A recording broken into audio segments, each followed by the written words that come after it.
uma das maiores manifestações pacifistas de todos os tempos. Uma pintura que é um manifesto pela paz. Uma pintura que não é só pintura, uma pintura que é história. Vamos falar sobre os símbolos escondidos em Guernica, a obra-prima de Picasso, depois da vinheta.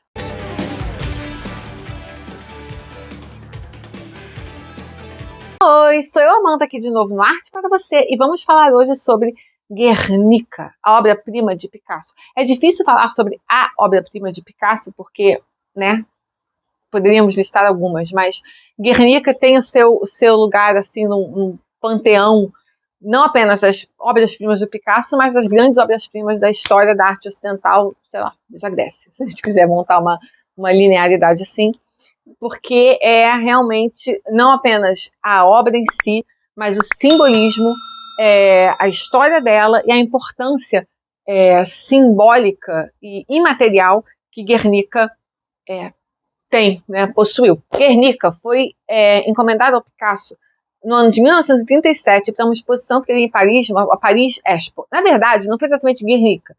Encomendaram um painel para o Picasso para essa exposição que haveria em Paris naquele ano. Porém, naquele mesmo ano, ele que vivia já em Paris, leu no jornal sobre o bombardeio da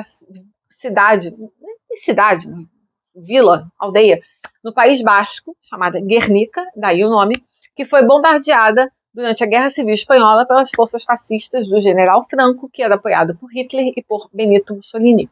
E essa era ali durante a Guerra Civil Espanhola, essa cidade foi cruelmente bombardeada num dia de feira, era um dia de feira livre na aldeia, tinha muitas pessoas do lado de fora e assim, ela foi barbaramente bombardeada. O Picasso, que era espanhol, mas já estava vivendo em Paris há um tempo, leu sobre isso e decidiu então fazer esse painel Guernica para denunciar e falar sobre os horrores da guerra que naquela época assolavam o seu país, mas na verdade sobre os horrores da guerra como um todo. A Europa já tinha passado pela Primeira Guerra e em 1937, pouco depois, a Segunda Guerra iria explodir com os horrores do nazifascismo e tudo que a gente sabe que esse regime trouxe e a quantidade bárbara de mortos que a Segunda Guerra deixou para trás.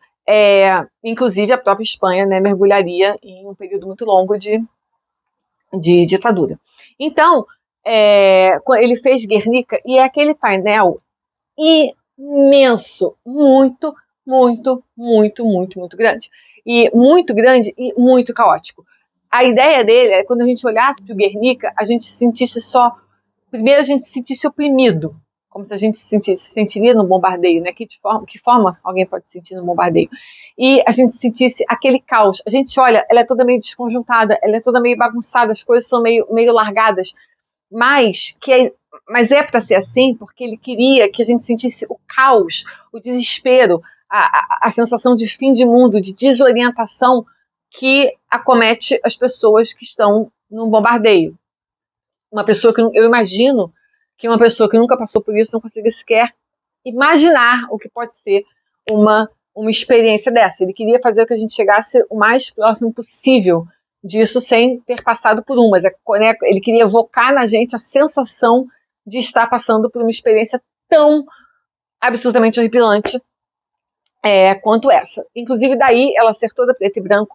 E, nesse caso, o estilo cubista ajudava muito, né? Porque, como eu já falei algumas vezes aqui, o cubismo escancarava a bidimensionalidade da tela, então ele colocava todos os seus objetos ou seus sujeitos, né, chapados, flat, né? Não tinha tentativa de ilusão de perspectiva, pelo contrário, ele jogava tudo aqui para a tela, que era propositalmente, escancaradamente bidimensional, quer dizer, toda a tela é bidimensional, né? Mas eles faziam questão de escancarar a bidimensionalidade da tela. Com isso, não havia necessidade de fingir tridimensionalidade dos seus objetos, né, ou dos seus sujeitos. Não tem nenhuma. Vamos tratar tudo assim, botar tudo flat, botar todos os ângulos possíveis juntos aqui. Então, deixava aquelas figuras, talvez, às vezes, um pouco em ângulos, inclusive, impossíveis, né? Porque a gente vê, os ângulos que a gente vê com dimensão, né?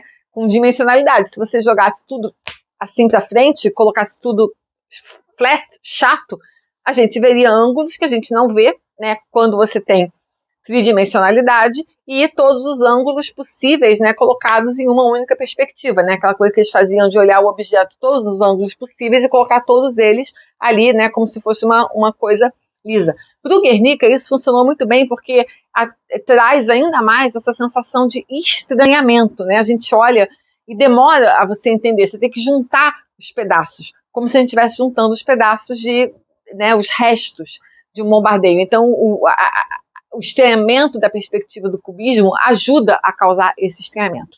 E Guernica tem vários símbolos escondidos nela. A gente olha, a gente vê aquele caos total, é muito difícil primeiro você compreender o que é aquela bagunça toda que você está olhando, mas à medida que a gente vai olhando para ela com mais atenção, a gente consegue encontrar certas coisas. E é sobre alguns desses símbolos que a gente vai falar agora.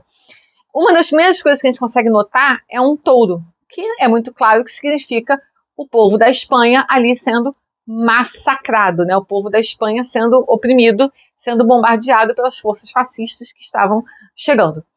Tem uma mãe e uma criança ali que são uma óbvia, uma evidente referência à Pietà do Michelangelo. Mas se a gente olhar para o rosto dessa mulher, os olhos dela estão em formato de lágrimas, ou seja, dando ainda mais dramaticidade. E a cabeça dela está completamente caída para trás, de uma forma que espelha a do bebê, que também está caída. Então eles fazem desenhos complementares, né? Duas cabeças caídas, uma de lado, uma, né, espelhando a outra, mas são uma verdadeira referência direta, claríssima, à Pietà do Michelangelo. Ao lado tem um soldado que está completamente partido em vários pedaços, como se fosse um soldado da resistência. E a mão desse soldado segura uma adaga, uma espada que está quebrada, que está partida. E dessa espada quebrada nasce uma flor, que seria um símbolo de resistência ao mesmo tempo que de esperança. Tem um cavalo ali, a gente consegue perceber bem o cavalo, e esse cavalo está ferido, tem uma lança que corta o seu torso. E esse cavalo, ele parece que vai cair. E dentro desse cavalo tem duas imagens que são assim meio escondidas, né? Você tem que prestar bem atenção para conseguir encontrá-las ali. Uma é um crânio de lado e o outro é uma cabeça de um touro, né? Como se fosse a cabeça do povo espanhol a prêmio. Por último, tem ali também um pássaro, que é o pássaro, eu acredito que seria uma pomba da paz, mas ela não está em expressão, nem em situação de paz, ela está gritando de desespero. Então é o símbolo, né, o símbolo universal da paz. Ela está desesperada, ela está gritando de tanto desespero, né, como se a paz estivesse pedindo, pelo amor de Deus, para ganhar algum espaço, né, ou para ter um ponto para existir.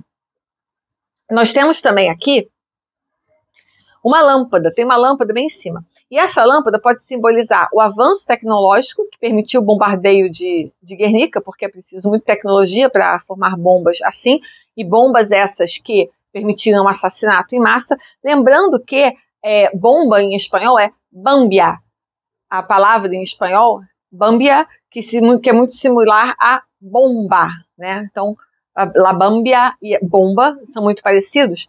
E ela está em forma de olho, que é como se Deus estivesse olhando. Ou seja, Deus está olhando isso. Os responsáveis vão prestar contas a Deus.